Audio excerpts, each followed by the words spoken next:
Hey, what's up nerds? Lady Deathstrike comes out in a day, and if you're wondering if it's worth the spotlight caches or the tokens to get Lady Deathstrike, well, so am I. This card's interesting, and it might be sort of like a Legion scenario where everyone, including myself, was calling it a trash card, and then it ends up being pretty decent. Oh, Lady Deathstrike reads, destroy each card here with less power than this. Now, if you're a normal human with a brain, the first thing you think of is doing stuff like Forge, Okoye, Nakia, Shuri. There's not much to say there. You're trying to make the power bigger and destroy more stuff. To me though, most of those cards, aside from Shuri, seem like too much effort for not enough payoff. But what about instead of making Lady Deathstrike bigger with those cards, what about making the opponent's cards smaller so they're easier to destroy? I mean, cards like Scorpion, Hazmat, Spider-Woman, and all the high Evo cards are just good in general.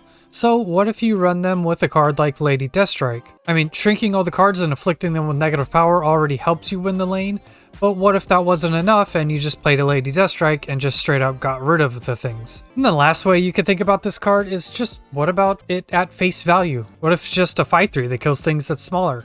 Well, the first deck we're looking at today does just that. The idea here is this list just kills everything, your cards included. Lady Deathstrike here can be used as a backup Killmonger to make death cheaper or free. Also as backup to Killmonger to kill the opponent's 1 energy cards. And then you have Shang-Chi to blow up the big things, Killmonger the small things, Lady Deathstrike, everything in between. This deck is sort of like a destroy tech deck. The next list we have here is a Shuri Sauron deck. It's basically the list you're used to, except for armor, we're running Scorpion, and instead of Taskmaster, we are playing Spider-Woman and Lady Deathstrike for that flexible 6-drop spot that is usually in these decks. So the idea here is that Spider-Woman after a Shuri is quite good. Scorpion is also here to shrink the opponent's card to make your Lady Deathstrike kill more things, and generally the shell is just something that is good and wins, so why not take it on a different path aside from the Taskmaster stuff and see if that's better in some way. It probably won't be, but it's definitely something I would look into. The last list we have here is a high evolutionary deck, including Lady Deathstrike. Now we've all seen the high evolutionary list that basically try to get a free abomination out, the all-in Evo list, I guess you could call them. Oh, we've got Nightcrawler and Jeff here, so we could like move out of the lane. I like Nightcrawler and Jeff because they're sort of like, oops, I don't really want my card there. You can just play them somewhere else. And then you have a bunch of the Afflict mechanics and Cyclops, The Thing, Scorpion, Spider-Woman, all giving you a free abomination and better targets for your Lady Deathstrike to hit.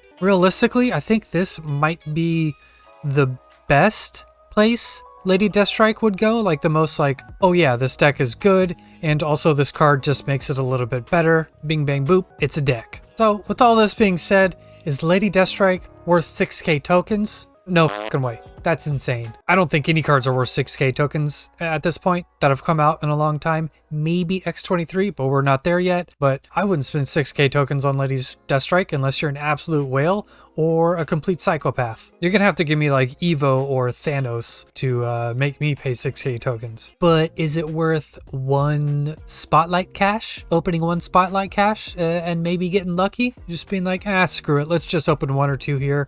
And if I get it, cool. If I don't, also kind of don't care. Yeah, maybe. Like, that's where I'm at. That's probably what I'm going to do. I have an almost complete collection. I mean, I don't spend money on this game outside of season passes, but I'm only missing like 6 or 8 cards, somewhere in that range. So just trying to get lucky on 1 or 2 caches with Deathstrike is probably all right. I mean, heck, we need people like that to test out these cards.